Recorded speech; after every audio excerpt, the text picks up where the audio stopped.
Want to delete incognito browser history on iPhone? Then here's a step-by-step process on how you can easily delete it. So the very first thing you want to do is to head over to the web browser Google Chrome.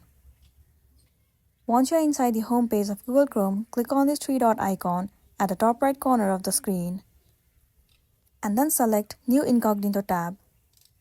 Once you've landed on the Incognito tab, all you gotta do is click on this three-dot icon at the top right corner of the screen. For now, the screen is not available due to the privacy restrictions. So tap on three-dot and click on Browser History. It will land you on this page. So you can see it says sites that you visit aren't saved in incognito, which means that the browser history is not available to you. It will automatically be deleted right after searching. So that's the wrap for this video. If this video helped you, give it a like and check out our next tutorial. Thank you.